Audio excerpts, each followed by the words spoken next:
Thank you very much.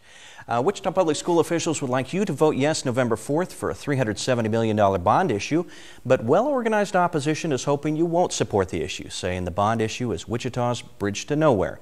The Wichita Eagles' Mark McCormick is on record supporting the bond issue. He's with us this week to tell us why he thinks the issue is so important. We also want to be clear that we will have a voice in opposition to the bond issue on next week's program. Mark, let's go ahead and start off. You've had several columns stating that you believe this is critical to the future of our community. Why is this so important? We've just passed one back in 2000. Well, I want to say first that $370 million, it's a whole lot of money. And I don't want to leave people with the impression that it's not. But essentially what we're talking about here is $1 a week, less than $1 a week for the average homeowner here.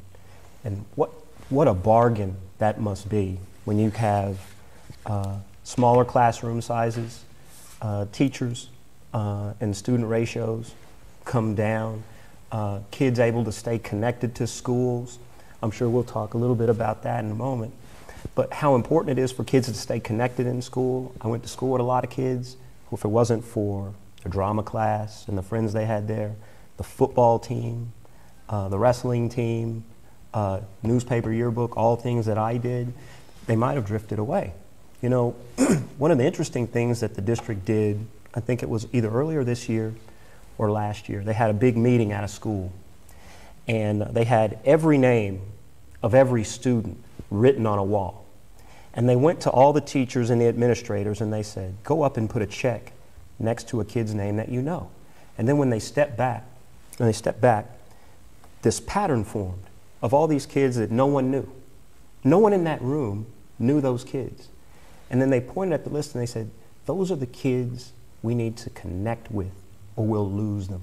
And that's essentially what this bond issue is about. Now, I feel as though the bond opponents, they came at the bond with a lot of scare tactics about the price. But little by little, over the weeks and months, we've been able to defend that amount and its importance to this city. You know, Mark, these are tough economic times, and a lot of people say, gosh, the last thing I want to do right now is pay more on my property tax bill. And one of the things that one of the groups, there's a couple of bond opponent groups, but one of the things that one of the groups says is that, you know, if you want to try this, that's fine, but not now. You rethink it and bring it back in a couple of years. You smile when I say that. I think I know what your answer is going to be, that they're hoping that it never comes back. But what about that argument? Well, it's really interesting. I mean, just look at the arguments that they're putting forward. One of them is, if you read Helen Cochran's letter, she's the spokeswoman for Citizens for Better Education. She begins with a bunch of statistics where the Wichita Public Schools are compared with other schools in the state and our neighboring school districts.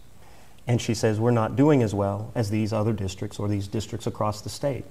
Ironically, though, and I think perhaps even unwittingly, she's making the argument for the bond issue. If those districts are doing well and they have great facilities, in order for us to compete, don't we need the same facilities or something comparable?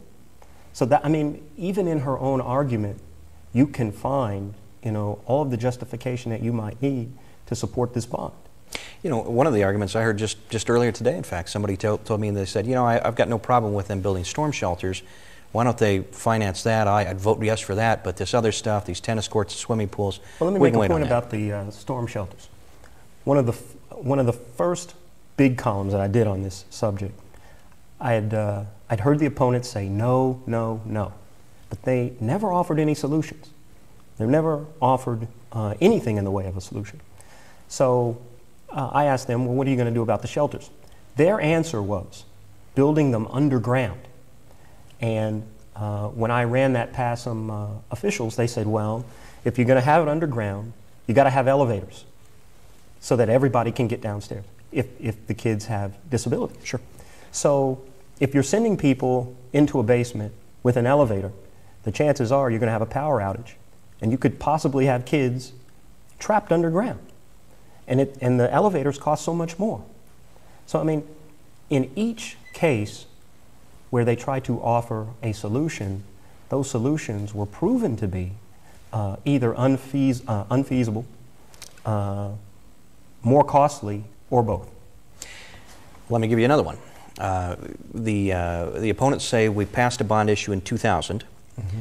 We expanded our educational facilities. We built new schools, and yet the enrollment is flat from that era. Why do we need to spend another $370 million if that was enough then? Why is it not enough now?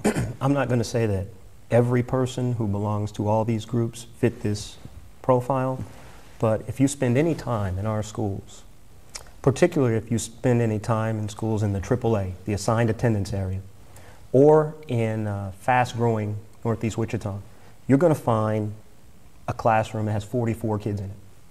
You're going to find a math class that has 35 kids in it. They're right. Overall, if you look at the entire district, it may not have grown. Pardon me. But if you look at those two areas, those areas are bursting at the seams. They're above capacity. Another interesting point that the opponents like to make is that the schools are not at capacity. Well, we can't have them at capacity because you need to have a little extra room to accommodate those bells in student population. So if you're at capacity, you need to grow.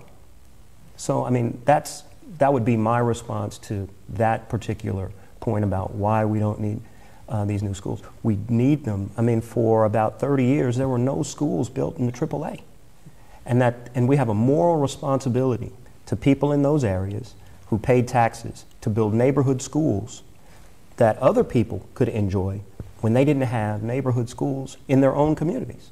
Mark, final point, and I want you to comment about this. The letter that Helen Cochran wrote was reasons for businesses to oppose the bond issue.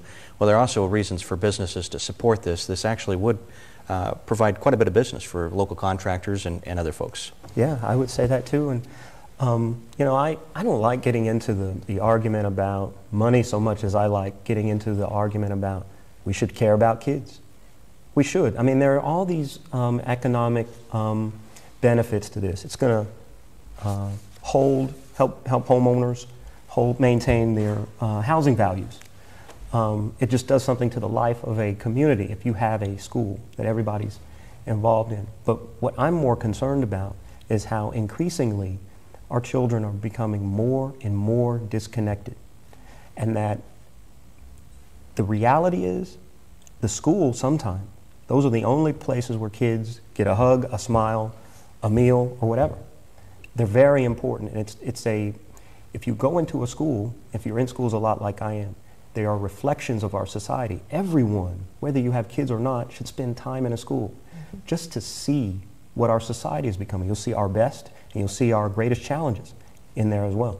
Mark, I think you're very passionate about this. Let me get your honest opinion, though. Do you think it's going to pass? I have high hopes. I really do. I have high hopes. All right. Well, stay right there. We've got our third segment coming in